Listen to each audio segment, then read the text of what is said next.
A very good morning once again, and thank you for waking up to Sunrise at Sea as well as staying tuned.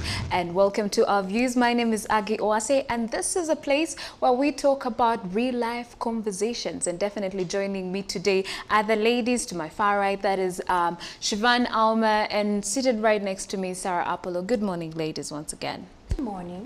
Well, it's a beautiful and sunny day, and today is Thursday, the 19th of May, 2022. Today on Our Views, we are discussing emotional abuse. Is it something that you have heard of before, but maybe if you do not know what it is? Emotional abuse is a way to control another person by using emotions to criticize, embarrass, shame, blame, or otherwise manipulate another person. Now, in general, a relationship or a friendship is emotionally abusive when there is a consistent pattern of abusive words and bullying behaviors that undermine their mental health. Now, definitely at the end of the day, emotional abuse is very detrimental to your mental health. You should put that at the back of your mind. And what's more is that mental, or you can call it emotional abuse, while most common in dating and married relationships, can also occur in any other, relationships, including among friends, among family members, and co-workers as well. It does happen at the workplaces as well. And also emotional abuse, and that is statistics have shown that emotional abuse is one of the hardest forms of abuse to recognize. It can be subtle and insidious, or overt and manipulative. And also, either way, it does chip away at the victim's self-esteem, and they also begin to doubt their perceptions and reality as well. Now, I'll just highlight a few types of emotional abuse. One of them that is accusations of cheating or other signs of jealousy and possessiveness, constant checking on other attempts to control another person's behavior. There can be constant arguing or opposing the other person. There can be constant criticism, gaslighting, and also isolating the individual from their family and friends as well. Now, this is not something that you should hold lightly, because if you are in a position where you feel wounded, you feel frustrated, you feel confused, you feel misunderstood, you feel depressed, sometimes anxious, or worthless at any time you interact with certain individuals. It could be at the workplace, it could be back at home, it could be with your friends, whoever it is.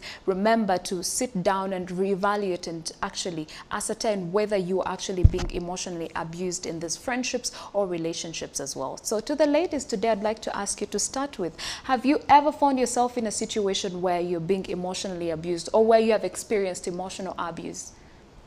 I think everybody has experienced some form of emotional abuse. Emotional abuse can be manifested in forms of gaslighting, when somebody manipulates you or makes you think that something didn't happen in the way that it actually happened. Or they gaslight you by saying you're overreacting to a situation. And other ways that emotional abuse can be manifested is when you are ignored. That is also emotional abuse. People who use the silent treatment, people who ignore your texts, people who just ignore you generally. That is also a form of emotional abuse. Another form of emotional abuse is when people always dismiss your feelings. I read a quote that said that you don't have the right to tell somebody how they feel. So when you tell somebody, oh, what you did upset me, and then they dismiss it by saying you're being dramatic, it wasn't even that serious, or it was a joke, that is emotional abuse. And a lot of people do that when they find themselves in a predicament, when they have offended somebody. Instead of acknowledging that, yes, I'm sorry that what I said or what I did hurt your feelings, it was not my intention, they say that, you always take everything so seriously, it was just a joke. That is a form of emotional abuse. So we all have, in one way or the other. And like you said, it's very hard to tell the difference, because a lot of us have this mentality of people are the way that they are. That is how they communicate, that is how they act. No, we need to learn to be intentional. We need to learn to see beyond what we think we know, and understand exactly what position that we are in. Yes. Absolutely, yes, I do agree with Sarah, and there are different types of emotional abuse. I could lay out some. There is jealousy, there is using guilt, there is unrealistic expectations, you know, like how you can go to work or you're going to school and your boss or the teacher or whoever is above you sets expectations that are unrealistic. That is emotional abuse. Among them is blaming, denying abuse, trivializing. You mentioned it, you know, making it look like that was such a small thing. Why are you getting offended? Those are forms of emotional abuse. Blaming you for their problems, and as well as destroying or denying. All those are forms of emotional abuse, and in one way or the other, we have gone through them. Of course, the most is either, and Sarah highlighted, and this is something that happens now and again, people wanting you to feel, or you not being in charge of your emotions. Like, I have every right to feel sad. If I am sad, I should have every right to feel sad. If I want to cry, I should have every right to you know, to cry. For the men, it's even worse for them, because they cannot freely express themselves, because they're told, but you're supposed to be a man, why are you crying? You're supposed to act like a man, why are you acting this way? That is emotional abuse, because they have every right to express their emotions the best way they want to. So emotional abuse comes in any form. It could be physical, it could be mental, it could have to do with the heart, it would have to do with expectations, it would be trivializing. You trivialize issues and you're like, that was such a small thing. Like I said, okay, you have toothpick legs, it's okay, move over it, but it hurt me. You can't say that to me and expect me to come about smiling again. So I think, first of all, it's very important that even as we're discussing this conversation, people understand that emotional abuse is not just the heart. It could also be physical. It could go so far as comments. It could go so far as not allowing someone to freely express themselves or how they feel about something. How many times have people had opinions on something and you're like, no, keep quiet, you have nothing to say? That is emotional abuse. I should have something to say. If you have called me at the table, why are you making me keep quiet now? Another one is when people just use abusive language. That is also emotional abuse. And then another thing is when you keep a record of wrongs, when you always keep on bringing up people's past mistakes. That's why the other time you did this, that's why the other time you did that. You're always keeping a record of everything that they have done. Yes, you have every right to be upset about those things. And then also on the flip side, when somebody keeps on bringing up the wrongs of the past, two things could be: they're either manipulative, or two, they have not yet forgiven you for those things. So I think it's very important to have those conversations. But also, if you're being held at ransom because you made mistakes in your past, then that is emotional abuse. You may not be that person anymore, but as they say, that is why you used to be like this when you were younger. That is why this.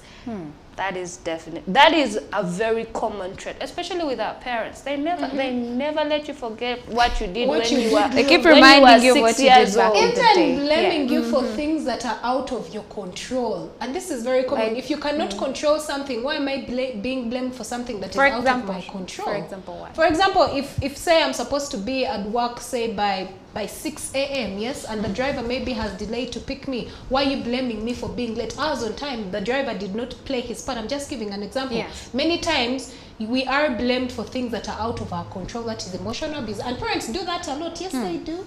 Yes. I do. Well, before we go to the next phase of emotional abuse, I'd like to highlight, not actually highlight, to let you know of some of the ways that people emotionally abuse others. And one of them is having unrealistic expectations. I think you mentioned that. The other one was invalidating you. I think Sarah did mention or say something about that. And the other one is they create chaos. Now, emotionally abusive people create chaos. Now, some examples include starting arguments for the sake of arguing. They may not even have a reason, but they just want to argue all the time. They just want to see you unhappy, so they'll start off arguments at any time. The other one is making confusing and contradictory statements, sometimes are called crazy making. Yes, they'll just make those statements that are very contradictory and confusing to you, where you may not even understand. And in some instances, you start even rethinking your sanity. You may think you're not saying. Yeah, that is gaslighting. Yes, gaslighting. Yes. The other one is having drastic mood changes or sudden emotional outbursts. That's very characteristic. That's one of the biggest characteristics of emotional abusive people. And the sad part is that in the end, they project it on the other people, you know. Yeah, okay, go Yeah, on. Sorry. the other one is nitpicking at your clothes, your hair, your work, and more. And they did mention that, and also behaving so erratically and unpredictably that you feel like you are walking on eggshells. You're always very scared of this person. You don't know how to, to start a conversation with them, because you're always, scared of maybe there could be an outburst, or, they could blame you for something at any given time. The other one is they use emotional blackmail. Now this, they do that through manipulating and controlling you by making you feel guilty about something that you may not even have done. The other one is humiliating you in public or even in private. Now, I think I have an issue with humiliation in public. I mean, can't you put someone aside if they have done something wrong and, tell them about it and see how they can go about it, instead of having to put it out there for everyone, even when, people, they don't have to know about this. The other one is using your fears, values, compassion, or other hot buttons to control you and the situation. Now, emotionally abusive people learn you. They learn your emotions. They know exactly which button to press. They know what they know your triggers. So they always use those triggers against you. The other one is exaggerating your flaws or pointing them out in order to deflect attention. The other one is they act superior. They always want to be in control. They treat you like an inferior. They blame you for their mistakes and shortcomings, doubting everything you say and attempting to prove you wrong. Always making jokes at your expense, telling you that your opinions, ideas, values, and thoughts are stupid, illogical, or do not make sense at all. And the other thing is talk down on you or being condescending. We talked about control and isolating you. Now, ladies, I'd like to ask you, what do you think causes people to be emotionally abusive? Do you think it's an issue with personality? Do you think it's past traumas, or maybe an issue of self-esteem? It's a deflective mechanism. Most people who especially, for example, if you're talking down on someone, most times it's the demon that you're battling with. It's a way of you sort of getting rid of your demons. Like, I'll give you an example.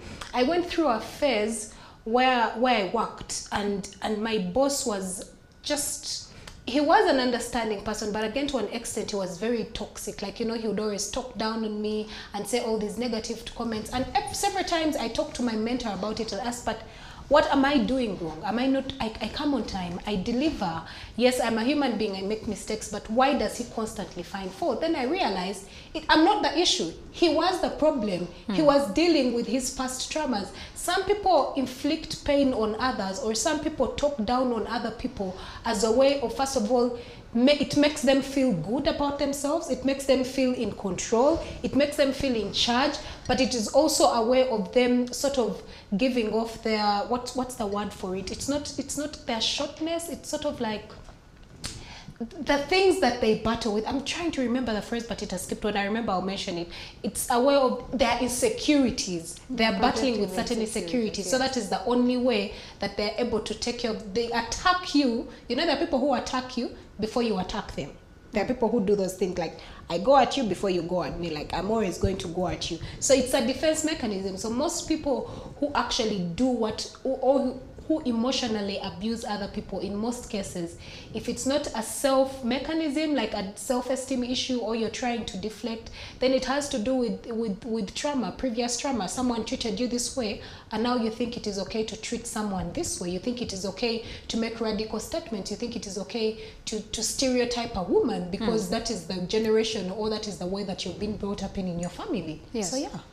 Sorry, do you think there are of this? many reasons. One, society, for instance, when we have, stereotypes, like Shivan, let me just add on to that. Stereotypes, how society has portrayed a certain group of people, or a certain group of people from a certain ethnic background or race, or gender, whatever the case may be. So emotional abuse could also be a reason of that.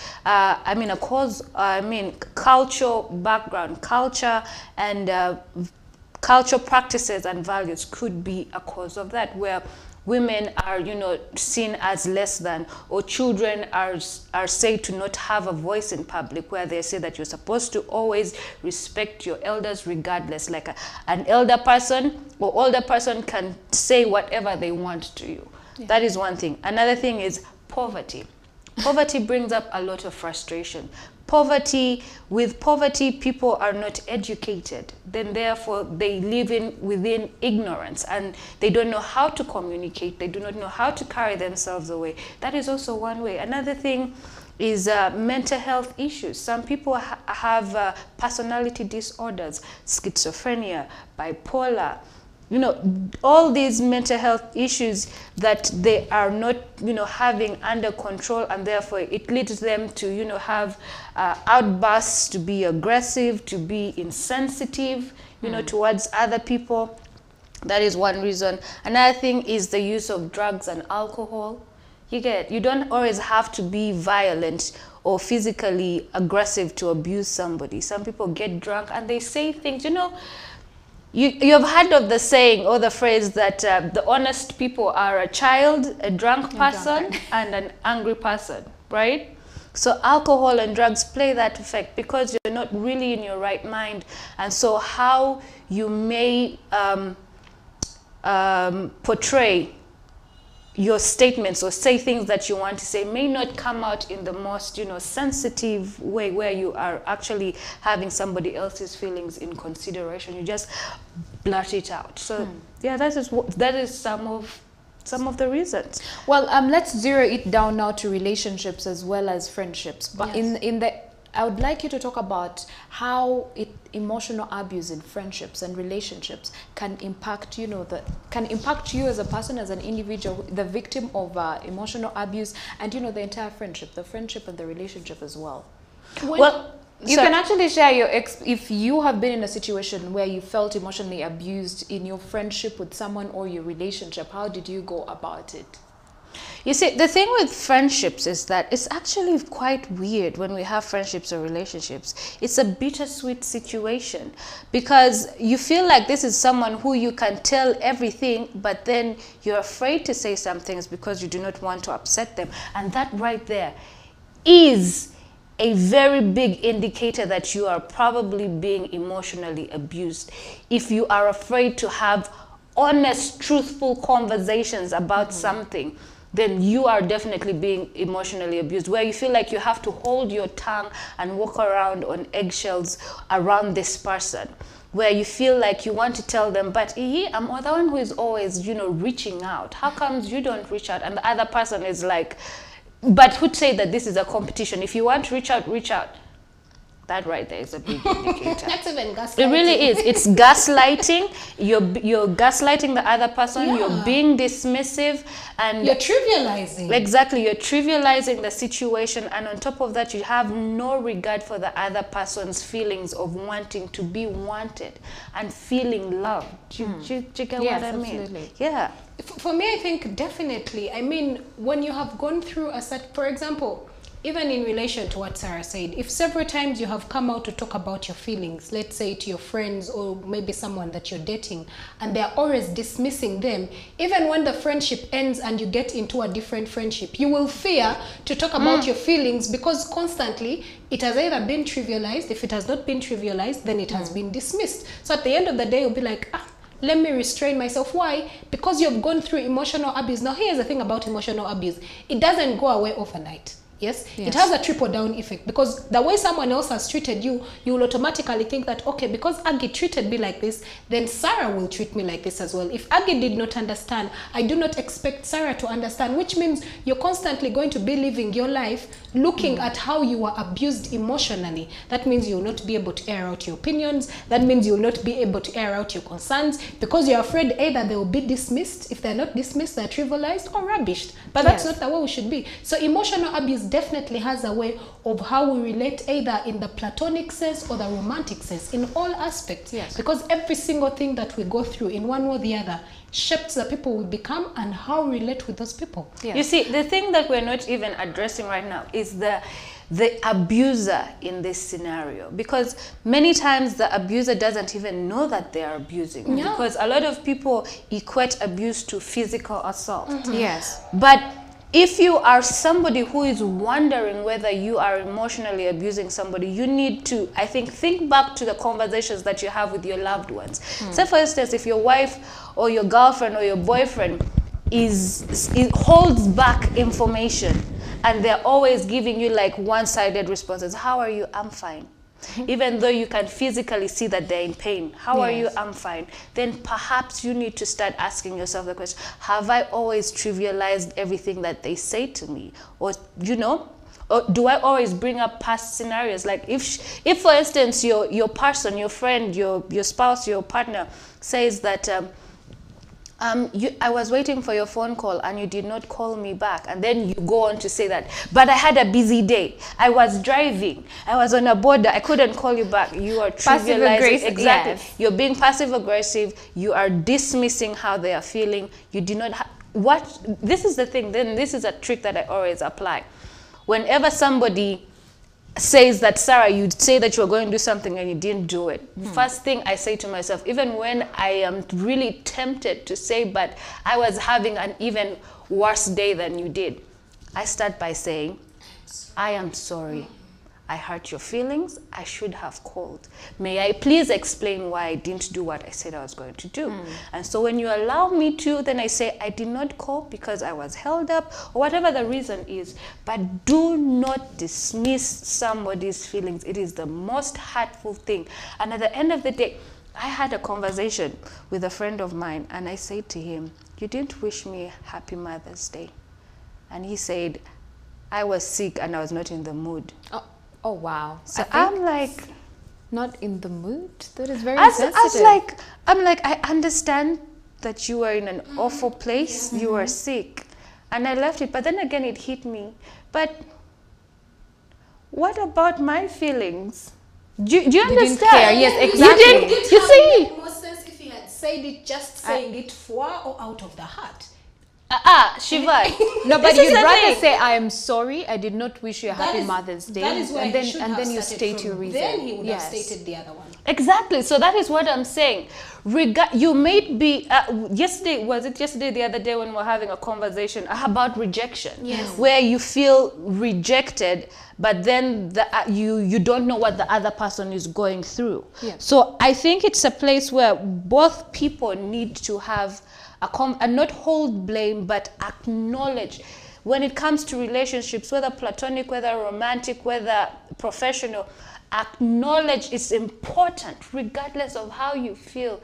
Please acknowledge the other person's feelings and say, I am sorry. You cannot tell them how they should feel. Do not don't do that. Don't do that at all. Yes. It is quite absurd. I'd like to before you come in, sorry to interject you. It is quite absurd that maybe, I don't know if it's to do with the generation or it has been like that nowadays when we talk of emotional abuse, some people have actually taken it on another level, because even when you come out and say, I feel this kind of way, and let's say you're complaining, someone will say, be distant from that person, because now, let me give you an example. Remove yourself from the equation. You're in a relationship, yes? You're constantly texting this person that you're dating, but they give you short responses of, okay, I am well, I am fine. They say they're going to call. They do not call. They know it is. And most men, especially for the men, they know that it psychologically tortures a woman. And what are the women told?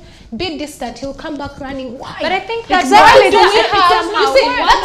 it's supposed to be. No, it's not how it's supposed to be. This is the thing. That's not the way it's supposed to be. We are mature adults, especially when we're in a relationship. Do you want to talk to me? Yes. Do I want to talk to you? Yes. So why are you pretending that you do not want to talk to me? All under the guise that I should discuss and then the man should come back. Why? That is emotional abuse. And that is where it starts from.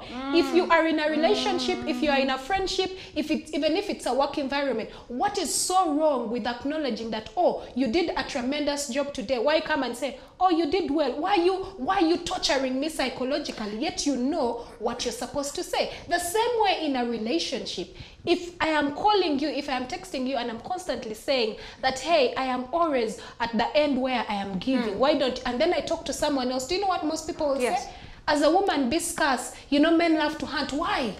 That is emotional abuse. Why aren't you calling? Or they tell you, like you have to be understanding. Hey, he's busy. He's busy. He's busy. He doesn't. Here's the thing. What I would say about that, and in regard to withdrawing, sometimes it's okay. Have the communication. Try to push the communication, but you can only push it so far. If you get to some point where you're not getting the answers that you need, I mean, asking this person, why aren't you responding to my text? Why are you not? For how long are you going to push it on? If you reach to a point where you say, I mean, you get to that point where you're like, you know what, this is time for me to give up. Let me lay back. When they want to come back, then they will come back. Because how are you're going actually to be very emotionally drained every day, constantly calling this person, constantly reminding them that they need to return your calls or your texts. And do you know why people constantly do that nowadays? We do it for me. And you get emotionally we have drained, reached a right? point where we are now doing things because they make us happy, because the other party is not being responsive. Can I say something? What's the point of being emotionally drained? May I say Do not something? be the reason as to why someone cannot relate with another person, whether platonic, relationship-wise, or what, even in a workspace,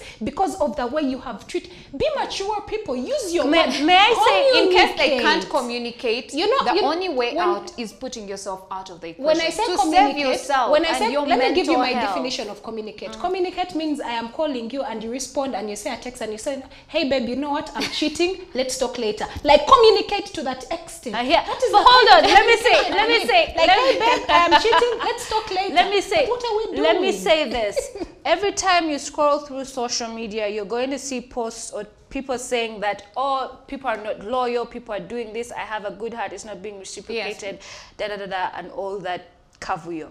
This is what I have to say. Oh, reciprocate the energy that you're asking for. Chances that you're not getting loyalty back is because you're probably not being as loyal.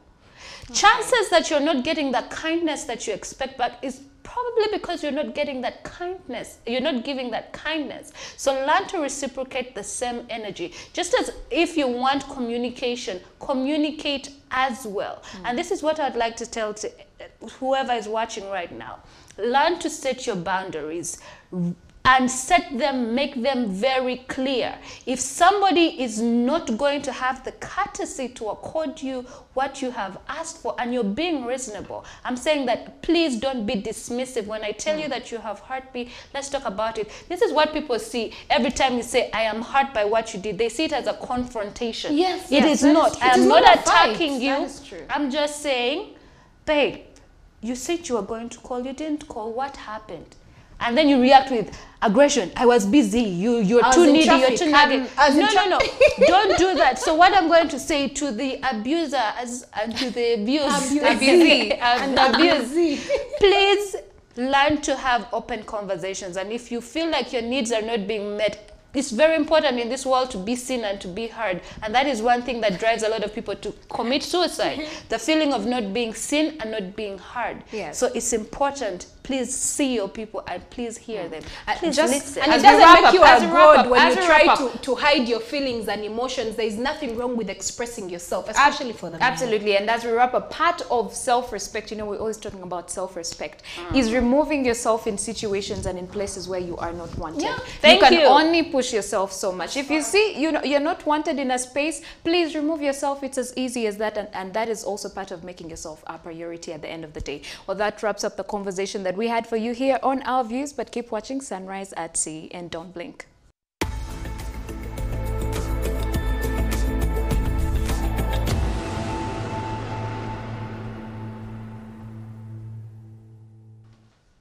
Well, we do thank you so much for being a part of Sunrise at Sea. I've just been looking at some of the comments that have been coming in, and this particular one has interested me. And this is Ugandan Sensei on Twitter, and he says, at CTV Uganda, at Chivan Auma 90, and at Apollo Sarah 1, and at Agi Uwase, there should be some men on this show. Only one side is being represented. It is not fair. Please, please, I beg you. It is a women's thing.